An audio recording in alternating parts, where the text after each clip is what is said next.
Hi, everyone. Just wanting to let you know we'll be starting in 5 minutes.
Hello, everyone. The Naskamon Nipawewin Wachi Esquil. I am Standing Mountain Woman of the Battle River Cree people in Eagle Hills, also known as Red Pheasant Cree Nation in central Saskatchewan, and I am truly honored to be here today to host the Northern Road Link Open House. Before we begin, we would like to acknowledge that Thunder Bay is built on the traditional territory of the Anishinaabeg, which includes the Ojibwe of Fort William First Nation, signatory to the Robinson-Superior Treaty of 1850. We also want to acknowledge the spirits of the land, the water, the four-legged, and all of our ancestors from many different tribes that have walked these lands for thousands upon thousands of years. Today is not only about giving you guys an update on where the project currently sits, we also really want to hear from you. So we do have comment forms that are located at the registration table. If you haven't gotten your hands on one of those yet, please feel free to fill those out before you leave today. And I also want to acknowledge those who are tuning in on our live streams. We do have a space for Q&As, a space for you to comment your questions, concerns on our website, northernroadlink.ca. You could also email us at info@northernroadlink.com. Today we're going to hear from Angela Brooks, the project manager for Northern Road Link, followed by some questions and answers. We will be pulling up some of our subject matter experts after Angela's presentation. So we will have quite a few people up here ready to answer your questions. I will be running around with a microphone when that time comes. Right now, though, I would love to introduce Michael Fox, co-project lead, to give you a project overview. Hi.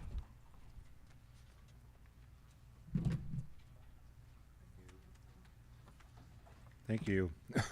My name is Michael Fox, one of the co-leads for this environmental impact assessment, and Qasim is here, or was here, but he's the other co-lead as well, and he may have some remarks later for today. So the Northern Road Link project is led by two communities, Martin Falls and Webequie First Nations, and they came together based on their own projects. So there's two other projects here. There's the Webequie Supply Road, which is a sort of a remote, independent economic development road, and the other one is the Community Access Road, led by Martin Falls, and that's going to happen regardless if the mines go forward or not. So some of these projects are actually independent and has its own purpose for those communities. This road here, Northern Road Link, is actually sole purpose is to unlock the economics of the Ring of Fire. It's actually to connect the roads to the proposed mine sites. So the two communities' eyes are wide open on that. Oh, the police has arrived. I think I paid my speeding ticket. But it's a big deal for the two communities. And it took a while for them to come together. They have a governance structure in place, and they got a working group you'll see on one of the slides here. And they also have a set of principles, Indigenous principles, that's guiding the process, that actually shape the design of the environmental impact assessment. I would actually argue that this is probably the most expensive, most extensive set of studies ever done in this region, because it's Indigenous-led and it's their homelands, and so they want to make sure that they understand the effects of any development in that region. I welcome you to, we have a lot of subject matter experts here that's on the floor, and with the storyboards in the back, and the information sheets as well on the table. And then please follow us on social media, as well as and visit our website, because we're updating that probably on a monthly basis based on the work that's progressing forward. And we all know that time is precious, and we appreciate you guys joining us this afternoon. Miigwech. Ange?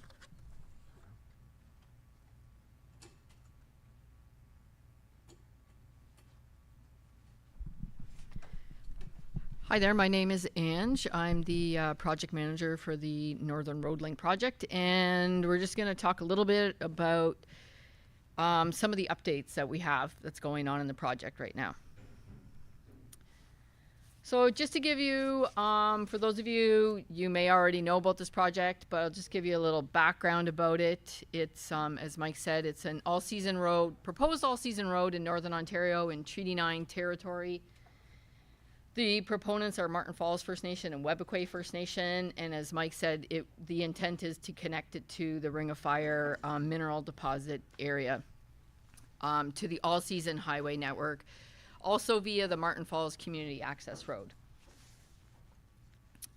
This project is subject to the provincial environmental assessment as well as the federal impact assessment process, and it's a coordinated effort, so we're working on both the environmental assessment and the impact assessment at the same time. So as Mike said, it's an Indigenous-led project. It's led by Webequie First Nation and Martin Falls First Nation. And they are at the top of the project team. Next to them, we have the working group, which are members of both communities. And on the other side of the circle, we have just chief and council of the community and regular community members that also contribute to the project. The other part of the circle is our project co-leads, Mike Fox and Qasim Sadiq. And then the other side are the consulting team, the subject matter experts. And for some reason, my laptop doesn't want to switch to the next slide. There we go. All right, so the Northern Road Link is the road that's in the center of the map with the hatched lines, and it's going to connect the Martin Falls Community Access Road and also the Webequie Supply Road. WSR is at the top in red, and Martin Falls is at the bottom in purple, and Martin Falls will connect to the provincial highway network. All right, so a little bit about what an environmental assessment is. It's a process used to predict, evaluate, and mitigate potential environmental effects of a project. That's pretty broad, but that's pretty much the gist of it. The whole process supports planning and decision making, and a large part of the process is including engagement with rights holders and stakeholders. So as part of the EA, we conduct many, many baseline studies. We still have crews out in the field right now collecting some of that information, and we'll use that information to assess the project environment interactions and effects, and then identify mitigations. And then towards the end of the process, after all the mitigation measures have been identified, we will end up with some effects that can't be mitigated, and those are called residual effects. And then we take those residual effects and we do our cumulative effects assessment. And from there, we have a number of commitments to follow up and develop adaptive management plans, but that's much further on in the process. We'll be talking more about cumulative effects in future open houses. This is a little schematic of our timeline. You see that we started the project in 2021. We are now in 2024, still conducting baseline studies. This is open house number 4. We're also in the middle of our alternatives assessment, and this is one of the main reasons why we're here today, to talk about the alternatives assessment that's coming up in a couple of slides. I'll explain exactly what that is and then what our results have been to date. You'll see in the schedule that we have the provincial decision on the EA not until 2028, and then a federal decision on the EA in 2029. So we've still got quite a few years left to go on this project. This is just a little schematic of the provincial environmental assessment process. We are where that little red arrow thingy is in the actual EA phase, and we'll be here for quite some time. This is a federal environmental assessment process. It's very similar. We're in the impact statement process. Once we prepare, the federal process is a little bit different than the provincial. Once we prepare our impact statement and we submit it to the Impact Assessment Agency of Canada, then they do their own impact assessment prior to them making a decision on the EA. That's weird how it just changed on its own. I didn't even touch it. Okay, so here we are with the start of our alternatives assessment. So this colorful map shows you all of our different alternative corridors that we have. I'll just show you on the map. There's a bunch that are what we're calling common segments that don't have any alternatives, and it's these two in the south and this one here close to the northern terminus. The other ones, we have a bunch of different alternatives, approximately 12, depending on how they all get put together. The alternatives that are on the east side or the right side are mostly running up the esker.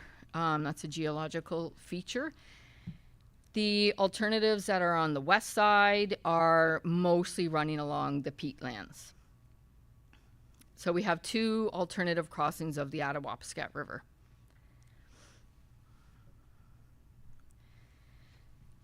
So the alternatives assessment, it's basically a process where we use various criteria to compare those corridor alternatives that I just showed you to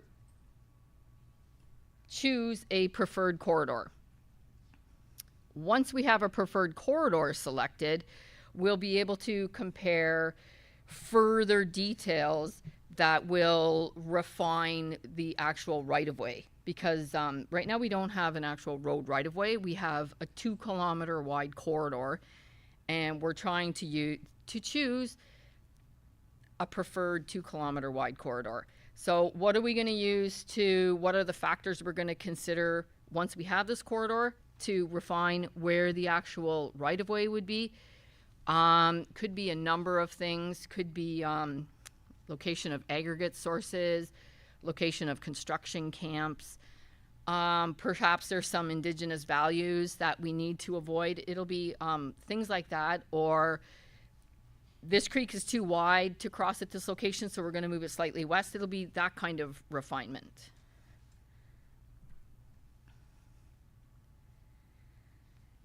All right, so when you're conducting an alternatives assessment, what we do is we carry out a multi-factor analysis where we compare the advantages and the disadvantage of the corridor alternatives. We're using a computer modeling tool called Pangea, and it's powered by the data that all of our subject matter experts have provided. The data that goes into the model has to be spatial in nature, so it has to be measurable. It can't just be something that I don't like this alternative because it's too long. Well, we need an actual measurable thing. So that's what we look at. The length of the corridors, the length of the number of streams that we're crossing, if there's any archaeological resources in the area, what's the square area of those locations, that type of information. That's what we're looking at. So for the alternatives assessment, there are some terms, some technical terms that we use. There's factor, criteria, and indicator. So I'll go to the next slide to give you an example. So I just pulled out a couple. One factor is Indigenous land use and interest. The criteria under that umbrella is coincidentally the same thing, Indigenous land use and interest. And the indicators that we use that are measurable for that criteria are, and this is just a couple examples, area of Indigenous trap lines and area of designated protected areas. So that's what I mean, like we need something that can give us square kilometers, square meters, length of meter, like just something measurable. And then under cultural heritage resources, the criteria are archaeological sites or built heritage. Like I said before, so we have hectares of potential archaeological resources or registered or known archaeological sites, burial sites, sacred sites.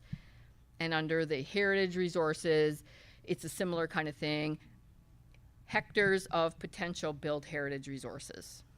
Those are just a couple examples. We have a lot of factors and criteria that go into this assessment. So we've done a couple of runs of the alternatives assessment, and these are our very general, scratching the surface results that we wanted to present to everybody.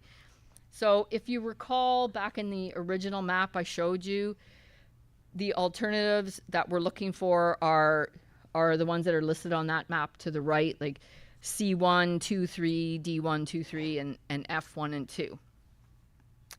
So in general, the longer routes scored worse than the shorter routes.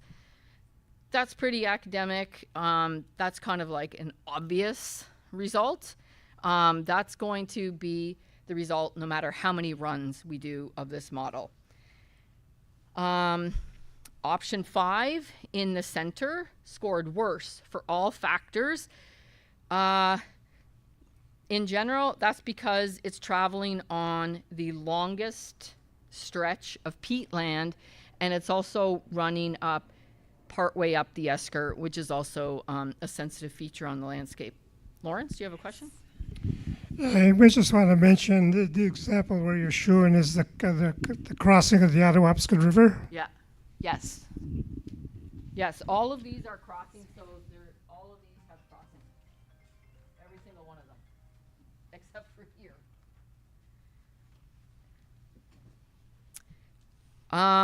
Option 6 scored the best for Indigenous land use and interest, the physical environment, and technical considerations. And the technical considerations just means the constructability. And that's because option 6 is running mostly on the esker. So it's obviously better for construction because it's on the highland and it's dry. There's no peat, very little of it.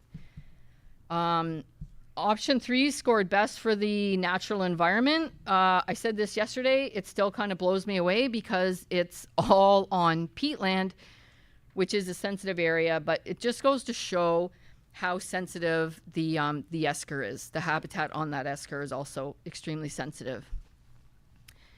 Option 7, which is the second one from the left, scored best for the socioeconomic environment.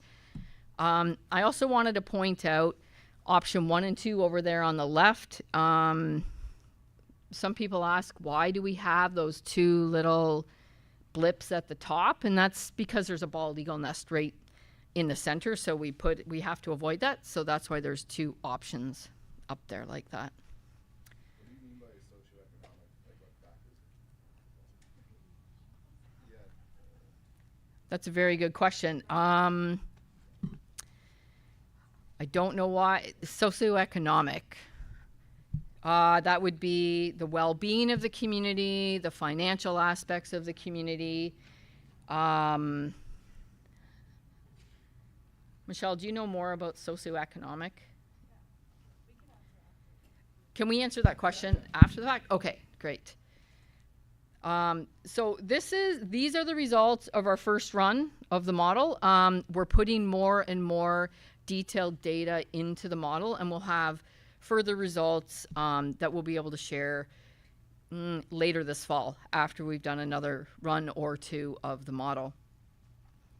One of the other things that we're here to talk about today, which is on this slide, is the study plans.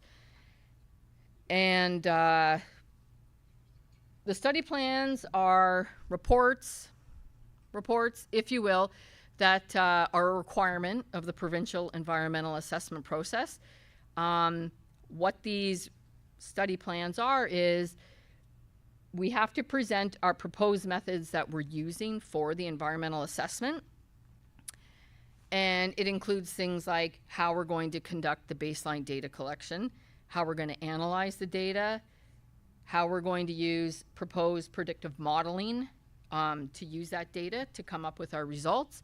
And it also includes a section on the environmental effects assessment scoping.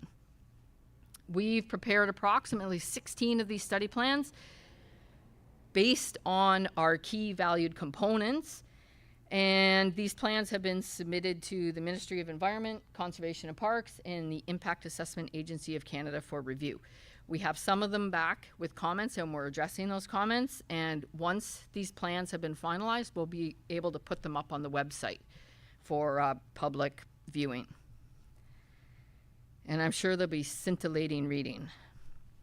All right, so in here, I talked about the study plans based on our valued components. So I put in our value component slide just as a refresher and a reminder of what are actual valued components. Well, a VC is a component of the environment identified as important or sensitive to change, of concern, or a value for cultural or traditional purposes. And these components are likely to interact with the project and project activities. We have 6 main umbrellas of VCs: Aboriginal treaty rights and assessment, interests, biological environment, physical environment, human health, socioeconomic environment, and cultural heritage resources.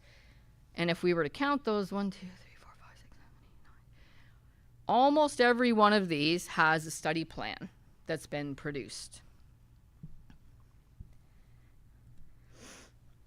One other component of the project that we get a lot of questions on, and it's very important that we talk about it, is actual construction through the peatlands.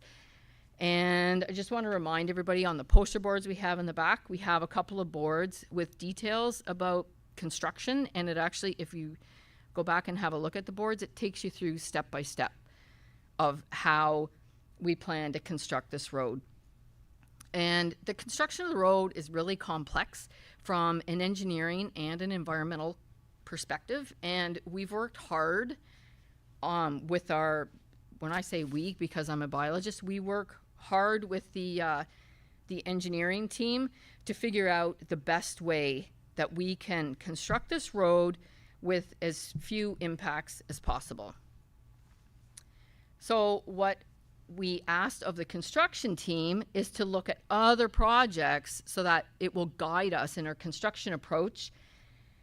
And some of the construction measures that we've talked about and are going to include will be leaving the peat in place and placing the road over top.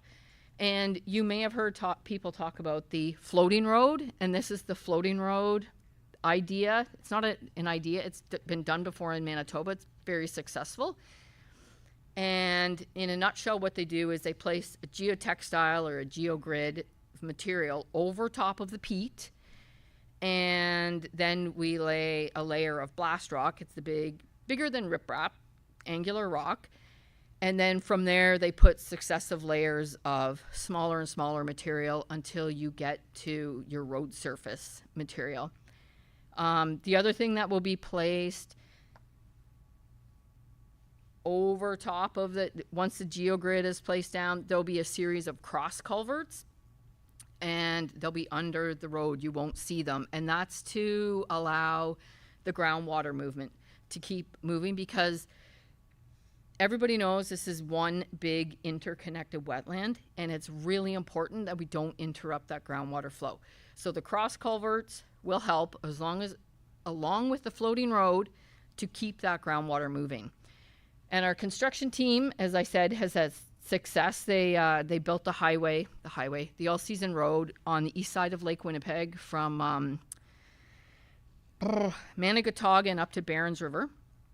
And they've been monitoring that road for 5 to 8 years. And what they found is that there hasn't been any interruption in the groundwater flow. It's in a landscape that's almost identical to this area. So we have a lot of confidence that this is going to work. All right, I'll leave that at that. And then our next slide, I'm going to ask Michelle to come up. She's going to talk about IK and ATREE.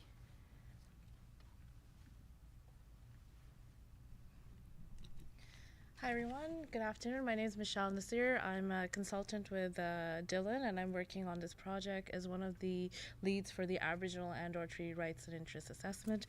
So for this project, what we've done is that related to the environmental impact assessment, we've undertaken an innovative approach for requesting feedback from communities and getting them to provide us with information, especially Indigenous knowledge, that can help with the assessment process. So we've done a two-phased approach, and that is using or asking communities to provide us with existing Indigenous knowledge and Indigenous land and resource use information that they'd like to share for this assessment processes, and also requesting them to complete a project-specific Indigenous knowledge collection activity that will include cultural values and their perspectives on their Indigenous rights and interests. There is Indigenous for the Indigenous Knowledge Program. There is funding available for eligible communities, and we continue to provide support as we move forward through this process. Later on, I'll be back there standing next to those poster boards, and you can come and talk to me about the Indigenous Knowledge Program funding that's available. We're also getting feedback from communities in different ways. One of the main ways has been producing a study areas memo for Aboriginal and/or treaty rights assessment work, and we have the map back there as well, which is based on the feedback we received from the communities. We launched that aspect of our Indigenous Knowledge Program last year, and this year we provided comments back to the communities. What we also have up here is a really lovely timeline showcasing how we are working through our Indigenous knowledge process for the Aboriginal and/or treaty rights assessment work. Thank you.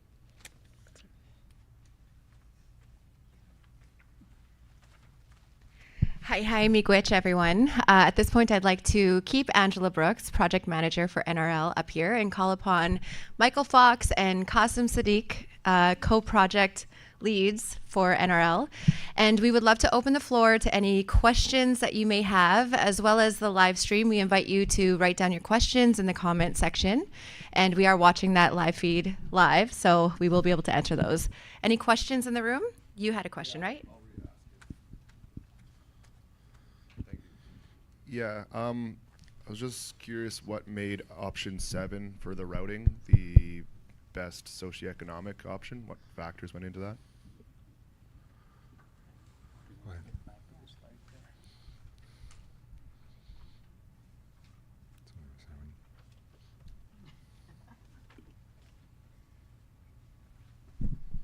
Hi there. The socioeconomic factors that we looked at were the regional and the local economies of the communities, community services and all the infrastructure within the area, land use and recreation, and community safety. Was there something that you're looking for that's not included in that? Just like curious, was there like for option 7, it goes along the Attawapskat, kind of looks by like Pym Island there. Is that for like fishing outpost kind of tourism factors, or what made that? Yeah, so I think what option 7 is avoiding, there are some camps. I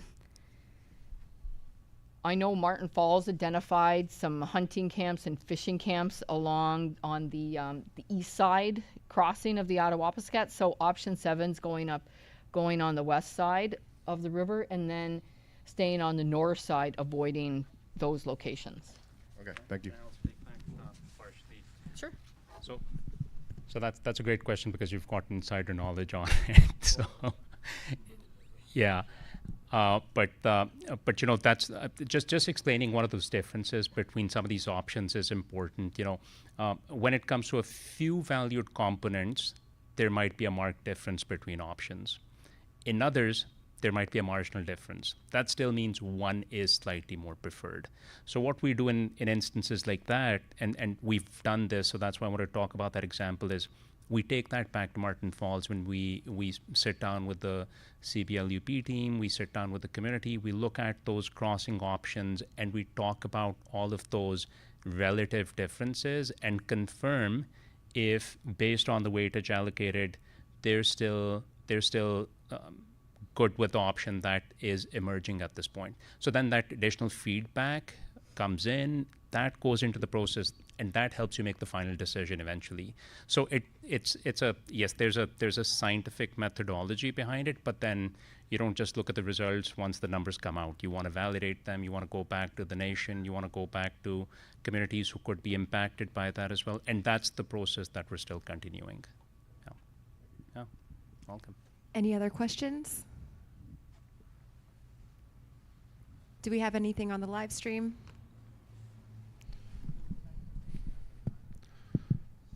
Going once, just joking. Any questions?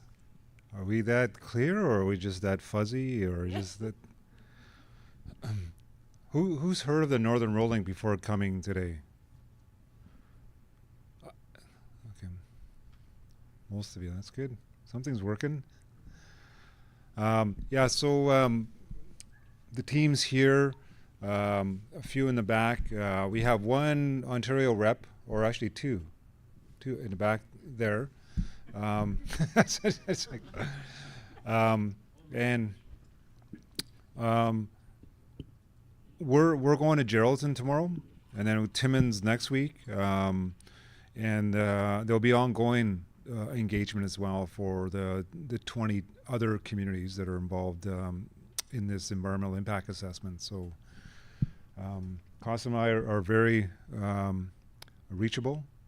And the team members here are very reachable as well, that if you have any other questions, anything about this, we try to be as open and transparent and responsive as possible when it comes to this project. There's a lot of, this probably is probably the most political project in this one, especially the sensitive nature of that. But we're trying to create a process that's going to be defensible for the two communities and for the regulators. Very good. Thank you so much to our team for joining in on this conversation, and thank you to all of you who have made it here today, and of course all those that are on the live stream.